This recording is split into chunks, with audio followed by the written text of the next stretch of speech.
Grüezi. L'autre jour, un samedi soir, je faisais une soirée arrosée, comme tout le monde, et il vient toujours un moment dans la soirée où à force de s'amuser jusqu'à une heure prolongée de la nuit, on a bien la dalle.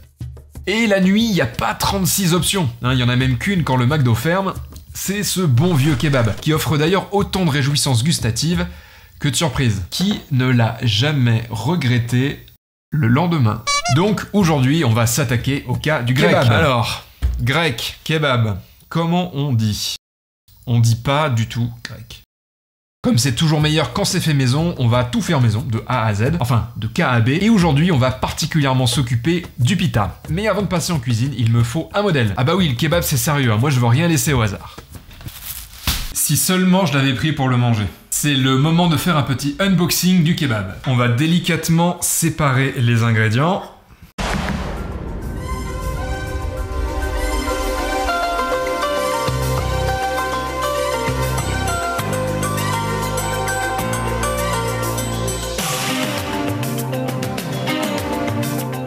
Et voilà, un kebab déstructuré. Je pense que je pourrais vendre ça 30 balles dans un restaurant bistronomique un peu ringard.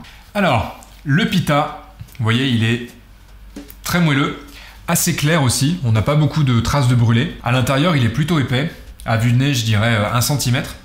C'est pour ça qu'on peut le couper en deux et qu'on va pouvoir le garnir. Mais surtout, ça va donner du corps au sandwich, c'est ça qui va le faire tenir. Donc rien à voir avec d'autres types de pita que vous pouvez avoir par exemple dans des restaurants libanais et qui sont beaucoup plus fins et qui servent en fait à racler des plats comme du houmous ou du caviar d'aubergine.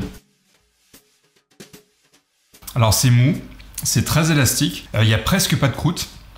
Il n'y a presque pas de goût non plus, c'est un petit peu dommage, on sent pas le goût de la fermentation. Ok, je me note tout ça et on passe à la viande. Ici je l'ai pris au poulet, ça a été lentement découpé à la broche sous mes yeux. Ah, la finesse de la découpe. Bon, la viande un peu grasse, mais du coup elle est pas sèche. Très légèrement croustillante, mais ça manque quand même un peu de goût. Autre ingrédient très important du kebab, la sauce. C'est ça qui va apporter de l'onctuosité, qui va faire le lien entre tous les ingrédients. Ici j'ai pris de la sauce blanche. Alors c'est frais, c'est très aillé, mais je sais absolument pas ce qu'il y a dedans, et c'est un petit peu flippant. Dernier ingrédient, les crudités. Généralement on pense que ça sert à rien. Bon là c'est vrai que la salade elle est un peu fatiguée. Faut dormir madame. Là j'ai pris la complète, salade tomate oignon. Bon la tomate en janvier, je crois qu'on va essayer de trouver autre chose quand même. Quelles que soient les crudités que vous choisissez, c'est intéressant de les mettre dans le kebab parce que ça va apporter de la fraîcheur et puis aussi du croquant. Enfin, si votre salade est en pleine forme bien sûr. Ok, je vois à peu près ce qui fait un bon kebab. Un pain moelleux, doux. Une viande finement découpée, mais il faut quand même lui donner du goût. Une sauce onctueuse, là on va rester sur de la sauce blanche. Et des crudités pour la fraîcheur, mais on va les garder de saison. J'ai mis de côté l'équivalent de 10 centilitres d'eau bien tiède. Je vais en prélever l'équivalent de 3 cuillères à soupe. Et je vais verser un sachet de levure boulangère. Une cuillère à soupe de sucre.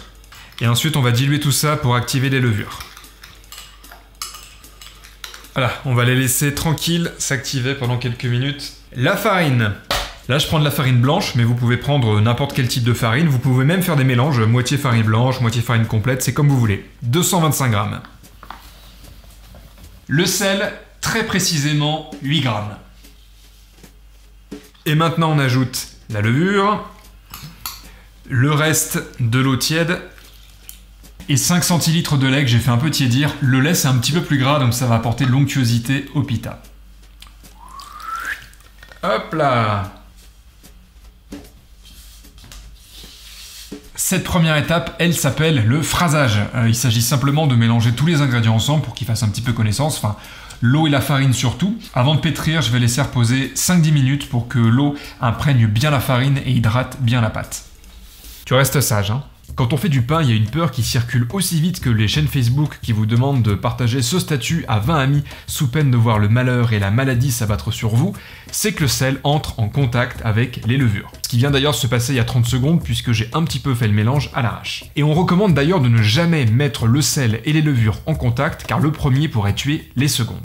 Eh bien je crois que c'est le moment de rétablir une petite vérité. C'est faux! Enfin pas tout à fait. Le sel effectivement ralentit l'activité des levures, donc la fermentation. Et oui, le sel peut tuer les levures si vous en mettez beaucoup. Mais si vous mettez beaucoup de sel dans votre pâte à pain, c'est le pain que vous allez tuer, parce qu'il va être dégueulasse. Et effectivement, le sel peut aussi tuer les levures si vous les mettez longtemps en contact ensemble, ce qui n'est pas le cas ici puisque j'ai versé tout de suite le liquide et qu'on a mélangé. L'eau et la farine agissent du coup comme un tampon entre le sel et les levures, ce qui fait qu'elles ne sont jamais vraiment en contact direct ensemble très longtemps. Donc c'est tranquille.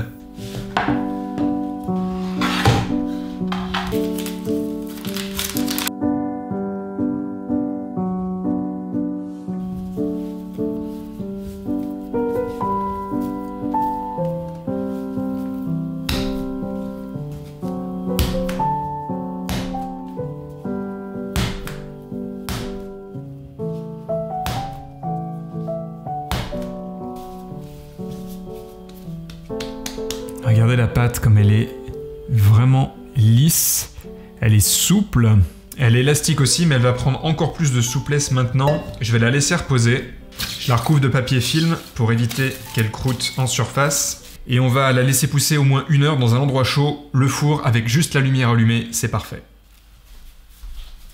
Profitons du fait que la pâte repose pour parler un petit peu des flatbreads, donc ces pains qui lèvent relativement peu à la cuisson. C'est la forme de pain la plus répandue sur le globe, même si les flatbreads peuvent être extrêmement différents entre eux. On le trouve dans quasiment tous les pays d'Europe, depuis l'île de Madère au large des côtes de l'Afrique, où il s'appelle bolo de caco, jusqu'au Moyen-Orient avec le pita qu'on est en train de faire. En Scandinavie, en Russie et dans tous les pays d'Europe centrale. Mais ça s'arrête pas là, on le trouve en Afrique, aussi bien au Maghreb que dans les pays d'Afrique subsaharienne ou d'Afrique de l'Est, dans quasiment tous les pays d'Asie, comme le naan, le chapati et ses différents dérivés. Et enfin, on le retrouve dans le sous-continent américain comme les tortillas ou les arepas. Et c'est même la première forme de pain consommée par l'espèce humaine dans son histoire. On sait de sources sûres que dès l'apparition de l'agriculture, environ 10 000 ans avant Jésus-Christ, l'homme a commencé à intégrer régulièrement le pain dans son alimentation. Mais depuis l'été 2018, on se demande si l'apparition des flatbreads ne remonte pas finalement bien avant l'apparition de l'agriculture. Des archéologues ont retrouvé des traces de miettes brûlées en Jordanie qui ont été datées le plus précisément possible d'environ 14 000 ans avant Jésus-Christ, soit quand même 4 000 ans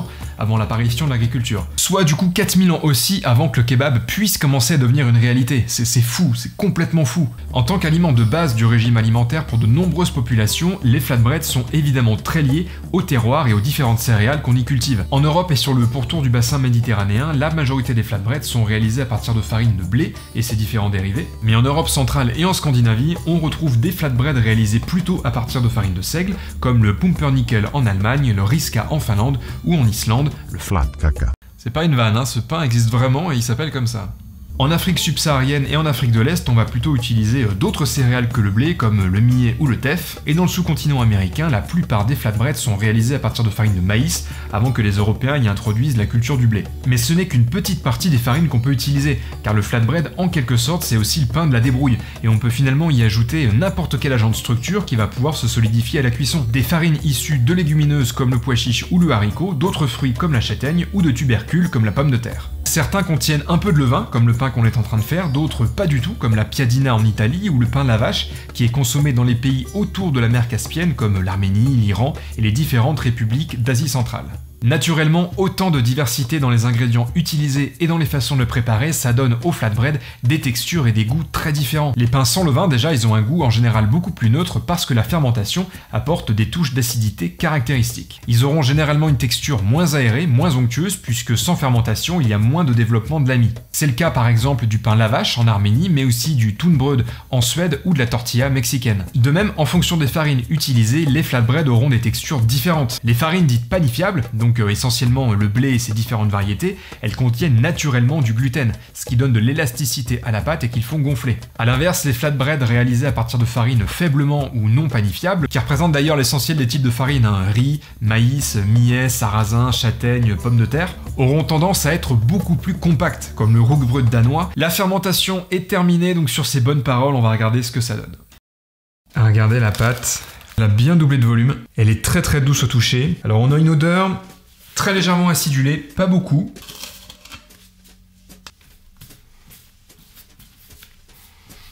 Et on va la découper en portions d'environ 150 grammes.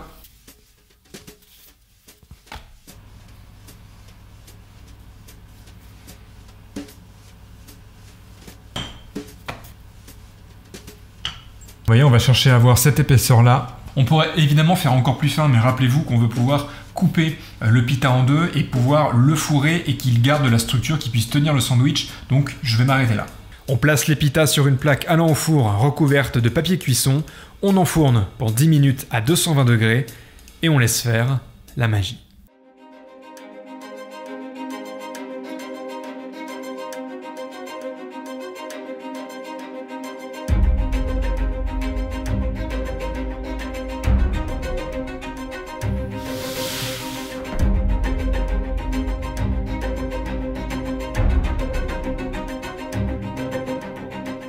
Ils sont trop beaux. Bon, sauf toi t'es moche, mais je suis sûr que t'es bon. Vous avez remarqué que les pitas gonflent dans le four, ce qui leur donne cette texture très légère par la suite. Ben, c'est pas totalement dû aux levures, contrairement à ce qu'on pourrait penser, mais à un simple processus physique. Comme on a étalé la pâte très finement, le dessus et le dessous de la pâte sèchent très rapidement avec la chaleur du four, mais la pâte en son centre, ça peut paraître un peu compliqué parce qu'on a étalé la pâte très finement, mais essayez quand même de vous représenter un dessus, un dessous et un milieu. Elle est encore humide et la chaleur du four, elle va progressivement transformer cette humidité en vapeur. Et quand il y a suffisamment de vapeur, la pression à l'intérieur de la pâte, elle va commencer à monter. La vapeur, elle va chercher naturellement à s'échapper, mais comme les parois du pita ont séché très vite, elle forme une structure résistante qui va emprisonner la vapeur à l'intérieur, ce qui fait gonfler le pain. C'est très très doux, c'est vraiment moelleux, regardez là. Il y a une odeur légèrement acidulée. Il y a une petite minute de cuisson en trop, je pense, parce que c'est vraiment cette couleur-là qu'on chercherait à avoir tout le temps. Mais ça reste quand même très très moelleux, donc c'est pas si grave que ça.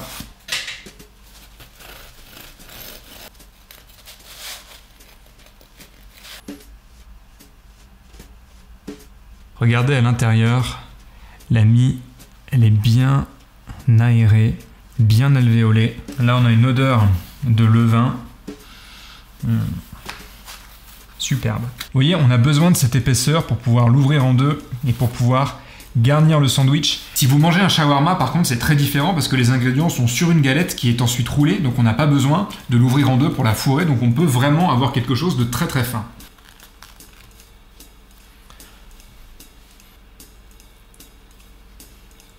La mie est pas mal élastique, elle est humide aussi, ce qui est pas mal parce que quand on va tartiner de sauce, ça va bien s'imprégner et ça va être parfait.